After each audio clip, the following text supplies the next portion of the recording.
সুপ্রভাত। আরো একটা নতুন দিন, নতুন সকাল। ওয়েদারটা ভীষণ ভালো, তাই না? বেশ সুন্দর ঠান্ডা ঠান্ডা হাওয়া। আর সকালবেলা সত্যি ওয়েদারটা ভীষণ ভালো লাগে। আমি চেষ্টা করি সকাল সকাল যতটা সম্ভব ততটা কাজ সেরে নেওয়ার। আজকেও উঠেছি ভোরবেলা 4:30। উঠে মোটামুটি অনেকটাই কাজ সেরে ফেলেছি। সবার আগে তো পুজোটা সারলাম। আজকে অশোক ষষ্ঠী। অনেকে অশোক ষষ্ঠী করেন, আবার অনেকে পুরো নবরাত্রিটাই করছেন। আমি নিরামিষ খাই, আর অশোক ষষ্ঠীটা তো অনেক দিন ধরেই করি।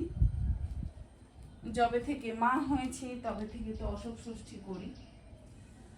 আর ওই অশোক ফুল খাওয়া হয় কলার মধ্যে দিয়ে, পুজো টুজো করে। তারপরে আপনাদের কাদের অশোক ষষ্ঠী আছে আর কারা অশোক ষষ্ঠী করেন জানাবেন, তাহলে আমারও ভালো লাগবে।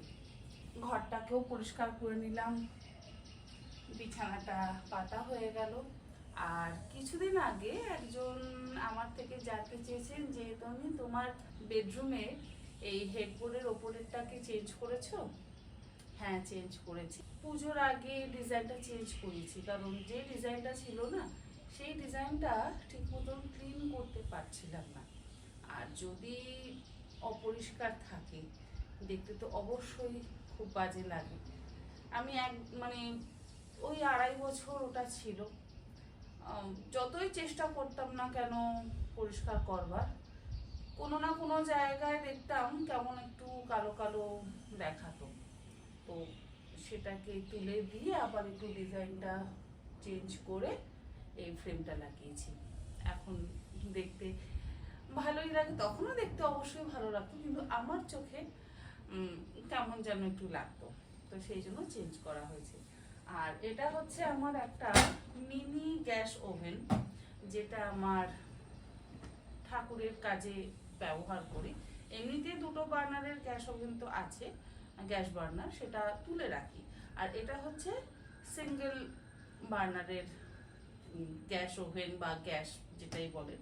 ছোট ছোট সিলিন্ডার আছে।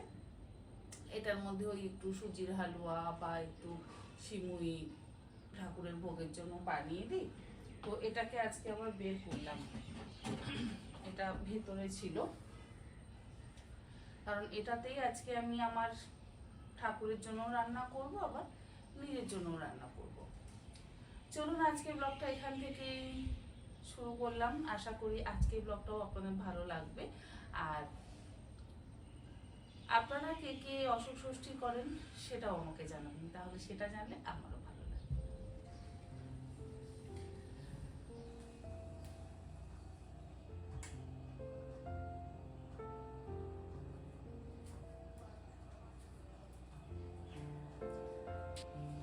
সকাল সকাল ঘুম থেকে উঠলে অনেক কাজ কিন্তু হয়ে যায়।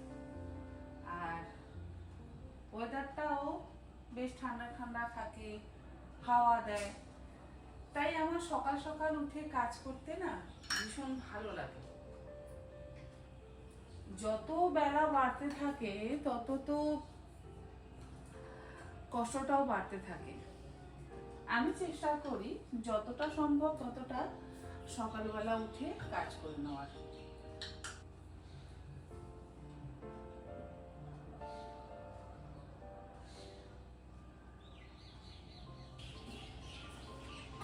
অশোক ষষ্ঠীর দিন বা যে কোনো উপোসের দিন আপনারা কি খান? আমি যেমন সকালের দিকটা ফল খাই, হ্যাঁ, 2-1 চা খাই, লিকার কফি খাই বা দুধ কফি খাই, আবার চিনি ছাড়া দুধ চাও খেয়ে নিই। এখন চিনি ছাড়া দুধ চা, চিনি ছাড়া কফি, এগুলো বহু বছর ধরে খেতে খেতে না অভ্যস্ত হয়ে গেছি। যদিও সুগার নেই, কিন্তু চেষ্টা করি এই সমস্ত রোগ ব্যাধি যাতে শরীরে না আসে তার ব্যবস্থা নেওয়ার। তো সেই জন্যই নিজের জিভটাকে বা নিজের লোভটাকে যদি সম্বরণ করা যায়, তাহলে আমার মনে হয় শরীরটাকেও সুস্থ রাখা যায়।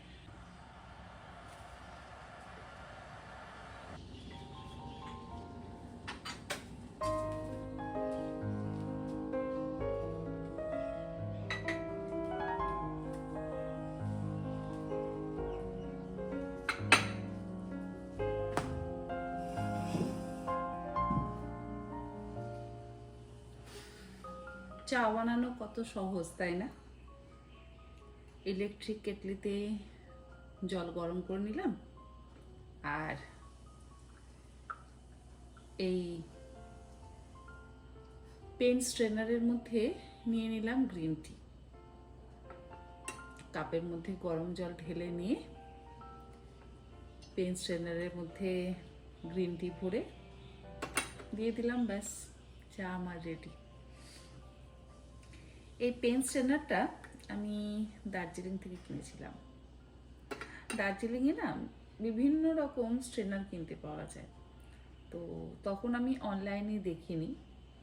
আমি যখন 2020-তে দার্জিলিং গেছিলাম আমরা, সেই সময় কিনেছিলাম।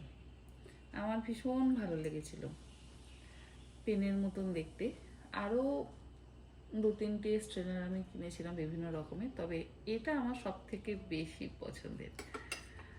কিছুক্ষণ ডুবিয়ে রাখো, তারপরে তুলে নাও। আর চা পাতাটা দেখিয়ে দিচ্ছি কেমন সুন্দর এর মধ্যে জমে যায়। এই যে এর মধ্যে কিন্তু চা পাতাটা খুলে চা পাতাটা ফেলে দিয়ে ধুয়ে নিলেই হয়ে গেল। যদিও এখন এই সমস্ত জিনিস কিন্তু অনলাইনে অ্যাভেলেবেল, আপনারা সার্চ করে দেখতে পারেন পেন স্ট্রেনার বলে, যদি আপনারা চান তো।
এটা বানাচ্ছি রায়তা মশলা।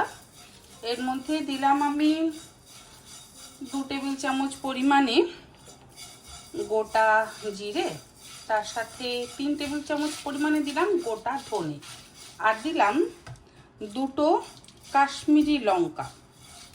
তার বীজটা কিন্তু আমি ফেলে দিয়েছি, বীজটা দিলে ঝালটা বেশি হয়ে যাবে। খুব হালকা করে আমি ভেজে নিচ্ছি, ওই একটু মুচমুচে হয়ে যাবে, নরম ভাবটা চলে যাবে, ততক্ষণ পর্যন্ত আমাদের একটু ভাজতে হবে। কড়াইটাকে ভালো করে গরম করে নিয়ে তারপরে গোটা মশলাগুলো দিয়ে একটু ভেজে নিতে হবে। তবে শুকনো লঙ্কাটা আমাকে আরেকটু ভাজতে হবে। আমি কড়াইটা কিন্তু গরম যেহেতু বেশি হয়ে গেছে, আমি গ্যাসের ফ্লেমটাকে বন্ধ করে দিয়েছি।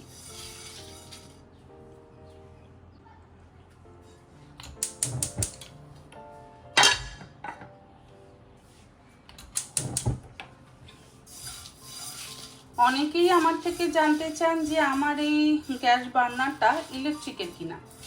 এটা হচ্ছে হবস, ইলেকট্রিক হবস, তবে অবশ্যই এর জন্য কিন্তু সিলিন্ডার লাগে। অফ অনটা হয় ইলেকট্রিকে। যদি পাওয়ার কাট হয়ে যায় তাহলে কিন্তু লাইটার দিয়েও জ্বালানো যায়।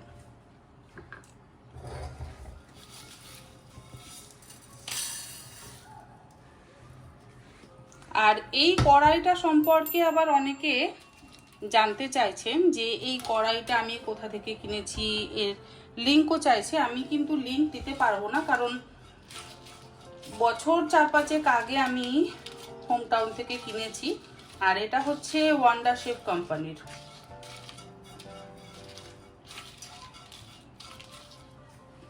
শুকনো লঙ্কাটা একটু ড্রাই রোস্ট করে নিলাম। মশলা এইভাবে ড্রাই রোস্ট করে নিয়েও কিন্তু আপনারা রেখে দিতে পারেন। যদি মনে হয় এখন গুঁড়ো করব না, পরে গুঁড়ো করব, কোনো অসুবিধা নেই। কড়াইটা তো গরম আছে, আমি গরম কড়াইয়ের মধ্যেই আরও কিছু গোটা মশলা ভেজে নেব। ওটা রায়তা মশলার জন্য ড্রাই রোস্ট করে রেখেছি, ঠান্ডা হোক তারপর গুঁড়ো করব। আর এটা আমার যে ম্যাজিক মশলা বা ভাজা মশলা আমি রান্নাতে ব্যবহার করি সেটার জন্য দিয়েছি। এখানে 3 টেবিল চামচ পরিমাণে গোটা ধনে, 2 টেবিল চামচ পরিমাণে দিলাম গোটা জিরে। এরপরে এর মধ্যে দিয়ে দেবো একটা দারচিনি স্টিক, 3টে নর্মাল শুকনো লঙ্কা, তার সাথে 2টো কাশ্মীরি লঙ্কা, আর ওই 8টা থেকে 9টা মতন ছোট এলাচ, আর দেব 2টো তেজপাতা। এবারে গ্যাসের ফ্লেমটাকে জ্বালিয়ে লো ফ্লেমেই কিন্তু আমি এটাকেও ড্রাই রোস্ট করব। আমার যেহেতু ম্যাজিক মশলা বা ভাজা মশলাটা শেষ হয়ে গেছে, সেই জন্য আমি এটাকে করে রাখছি। আমি সবসময় করে রাখি, আপনারাও এইভাবে করে রাখবেন, দেখবেন ভীষণ সুবিধা হবে।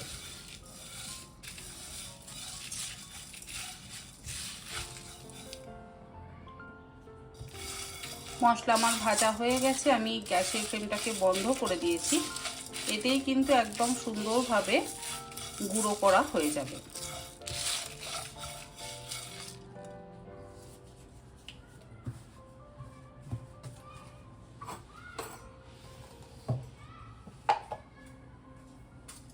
দুটো শুকনো লঙ্কা মানে কাশ্মীরি রেড চিলি পাউডার, আর দিয়ে দিলাম গোটা ধনে আর গোটা জিরে। এই মশলাটা আপনারা কিন্তু শুধু যে রায়তাতে ব্যবহার করবেন তা কিন্তু নয়, অনেক কিছুতে ব্যবহার করা যায়। লেবু শরবতে ব্যবহার করা যায়, আম পান্নাতে ব্যবহার করা যায়, তরমুজের শরবত করবেন তাতে ব্যবহার করতে পারবেন, অনেক কিছুতে ব্যবহার করতে পারবেন। গুঁড়ো করে নিই।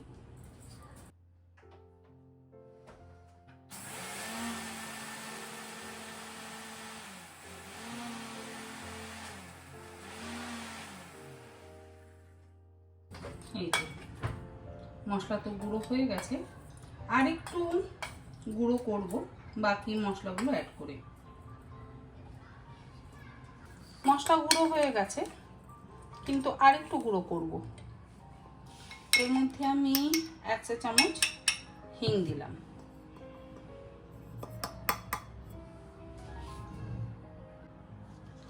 পুদিনা পাতার গুঁড়ো দিচ্ছি এখানে আমি 2 চা চামচ,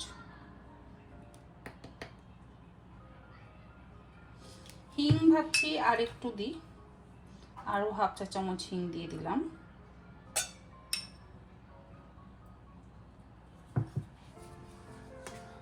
অনেকেই জিজ্ঞাসা করবেন যে পুদিনা পাতার গুঁড়ো কোথা থেকে কিনেছেন। অনলাইন থেকে কিন্তু পুদিনা পাতার গুঁড়ো আপনারা কিনতে পারবেন। আর দেব আদার গুঁড়ো। আদার গুঁড়ো তো যে কোনো দোকানে কিনতে পাওয়া যায়। এটা দিচ্ছি 1 চা চামচ। আদার গুঁড়ো খুব বেশি দেব না, বিট লবণ ছাড়া এগুলো তো অসম্পূর্ণ।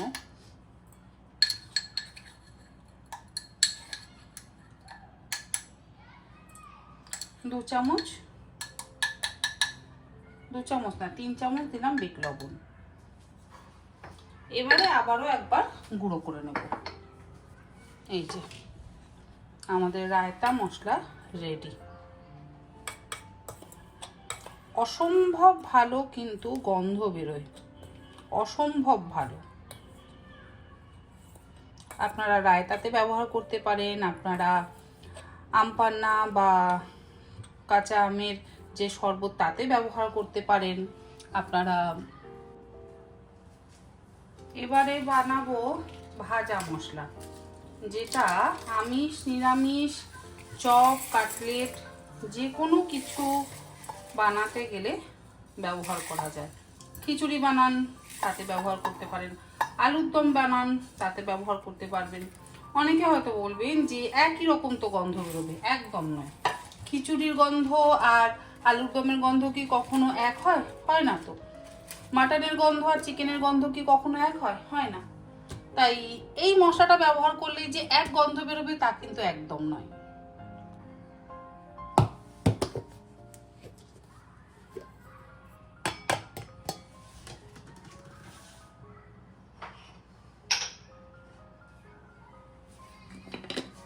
এই যে কালকে মাটন কিমাতে ব্যবহার করবার পর এইটুকু ভাজা মশলা যেহেতু রয়ে গেছে, আমি তাই করে নিলাম।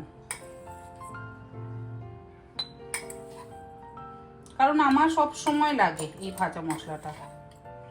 আলু পটলের ডালনা বানান তাতে দিন ভালো লাগবে, বাঁধাকপি তরকারি বানান তাতে দিন অসম্ভব ভালো লাগবে, মাছের ঝোল বানান তাতে দিন, তাতেও কিন্তু ভীষণ ভালো লাগবে। আবারও বলছি, একরকম গন্ধ কিন্তু আসবে না। মাছের যা গন্ধ, বাঁধাকপির তো তার গন্ধ নয়। এক একটা সবজির এক এক রকম গন্ধ।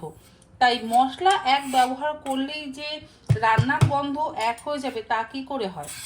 ধনে জিরে লঙ্কা তো আমরা সব রান্নাতে ব্যবহার করি, হলুদ গুঁড়ো, রান্নার স্বাদ কি এক হয়? হয় না তো। এই যে এটা হচ্ছে আমার ম্যাজিক মশলা বা ভাজা মশলা। আগে এই জিনিসগুলো জায়গায় রেখে দিই, তারপর আবার বাকিটা করব। অনলাইনে আপনারা পুদিনা পাতার গুঁড়ো কিন্তু কিনতে পারবেন। আর আমি অনেক সময় কিনি মেওয়া সুতা থেকে। CC2 এর একটা দোকান আছে যার নাম মেওয়া সুতা, সেখান থেকে আমি পুদিনা পাতার গুঁড়ো, তারপরে আমাদের ওই যে ওটাকে কি বলে আনারদানা, এরকম আরো বিভিন্ন রকম মশলা কিন্তু কিনি। আর মা এই যে বড়ি দিয়েছে, সেই বড়িগুলো এবারে জায়গায় তুলে রাখি। আমার মা একে তো ভীষণ ভালো বড়ি বানায়, তারপরে বড়ি দিতেও ভীষণ ভালোবাসে। জানি না মা বড়ি দিতে যে কি ভালোবাসে, কি বলবো, ভীষণ ভালোবাসে বড়ি দিতে।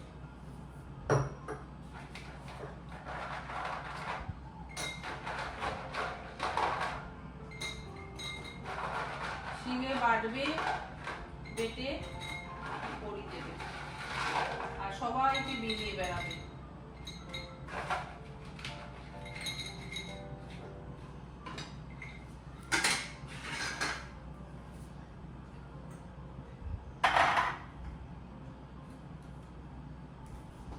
এবারে বানাবো হচ্ছে চিকেন স্প্রেড।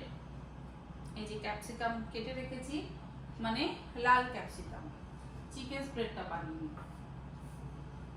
তবে তার আগে বানাবো চিকেন স্প্রেডের জন্য আগে ক্যাপসিকাম, চিকেন আর রসুন পেঁয়াজ এগুলোকে একটু সতে করে নিই। তারপরে বানাবো হচ্ছে মেয়োনিজ বা সাওয়ার সস। আর এই যে মা যে কুলের আচার দিয়েছিল, পরের দিনই কিন্তু শেষ, ডাব্বা একদম ধুয়ে মুছে সাফ। আমি কেন মায়ের থেকে কুলের আচার আনতে চাই না বুঝতে পারছেন তো? মানে একদিনে আমি আচার শেষ করে দিই। আর মায়ের হাতের আচার এত টেস্টি হয়, এত ভালো হয়, বলার কথা নয়। আর আমার শাশুড়ি মায়ের হাতের সজনে ডাঁটার আচার অসম্ভব ভালো হয়। আমি বিয়ের পর প্রথম শাশুড়ি মায়ের হাতে সজনে ডাঁটার আচার খেয়েছিলাম, কি ভালো খেতে, কি ভালো খেতে। দেখি এবার সজনে ডাঁটার আচার আমি নিজে বানাবো, ভীষণ ভালো লাগে, ভীষণ ভালো। আমি দেব এর মধ্যে অলিভ অয়েল 1 চামচ। অলিভ অয়েলের মধ্যে দিয়ে দেব একটা রেড বেল পেপার। রসুন দিচ্ছি 8 কোয়া, বেশ বড় বড় কোয়া আছে তাই 8 কোয়া দিলাম। চিকেন দিচ্ছি বোনলেস, ওই 100 গ্রাম মতন, 100 না 200 গ্রাম হবে হয়তো। পেঁয়াজ দিচ্ছি একটা ছোট সাইজের।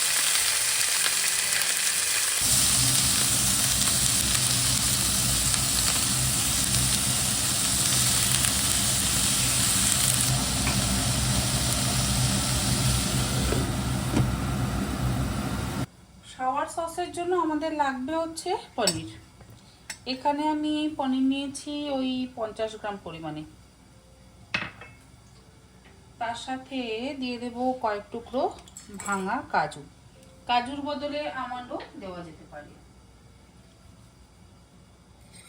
তার সাথে দিয়ে দেব টক দই,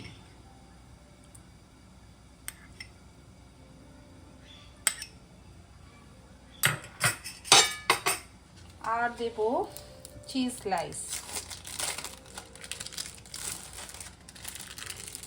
এটাও কিন্তু ব্রেডের স্প্রেড হিসেবে আপনারা ব্যবহার করতে পারেন। দুটো দিচ্ছি চিজ স্লাইস।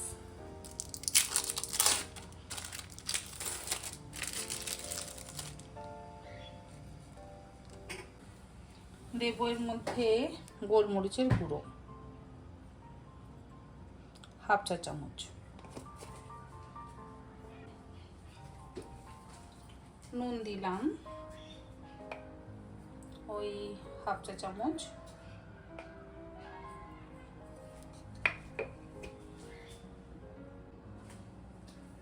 আর দিচ্ছি পাতিলেবুর রস, অর্ধেকটা পাতিলেবুর রস দিয়ে দিলাম।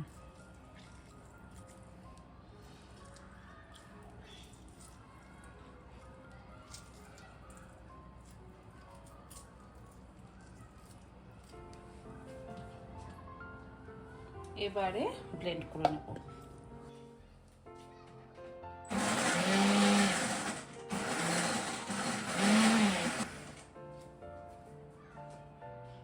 ব্যাস রেডি।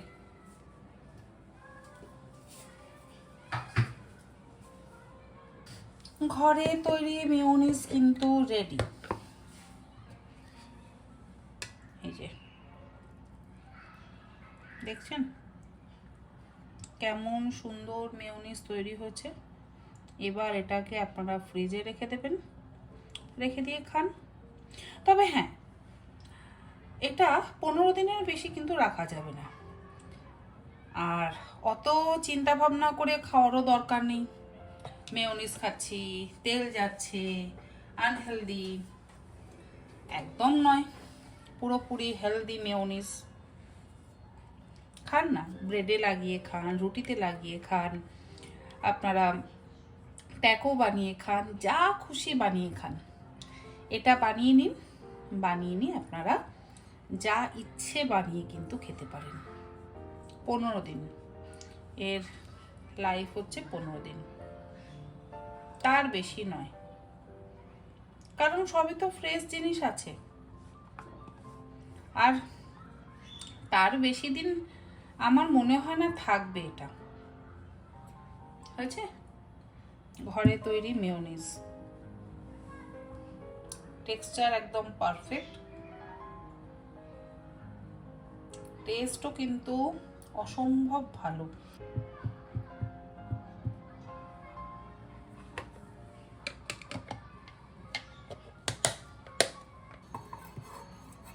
চিকেন, তার সাথে পেঁয়াজ, রসুন আর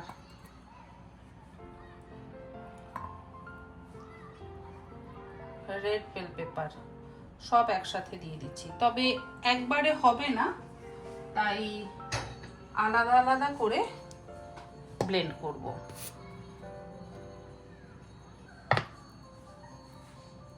বাকিটাও দিয়ে দিচ্ছি। এবারে প্রথমে একটু ব্লেন্ড করে নিলাম, এবারে বাকিটা দিয়ে দেবো। এর মধ্যেও দেব 2টো চিজ স্লাইস, 2টোর বদলে 3টেও আপনারা ইউজ করতে পারেন। দেব গোলমরিচের গুঁড়ো, স্বাদ অনুসারে লবণ,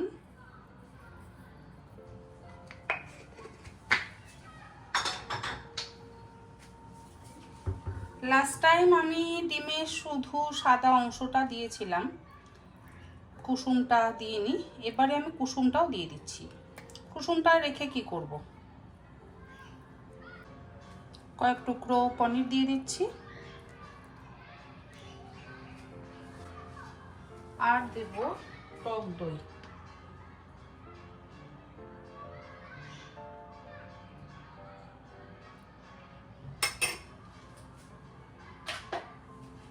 এবারে আবারও ব্লেন্ড করে নেব।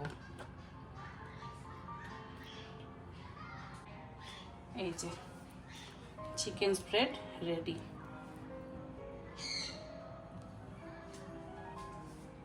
একবারে ব্লেন্ড করা গেল না, তাই আমি দুবারে ব্লেন্ড করলাম। আর দেখছেন তো কতটা হয়েছে। আপনারা 15 দিন আরামসে এটা ইউজ করতে পারবেন। রেখে দিন এবার এটাকে ফ্রিজে, অবশ্যই নর্মাল ফ্রিজে, ডিপ ফ্রিজে কিন্তু একেবারেই নয়।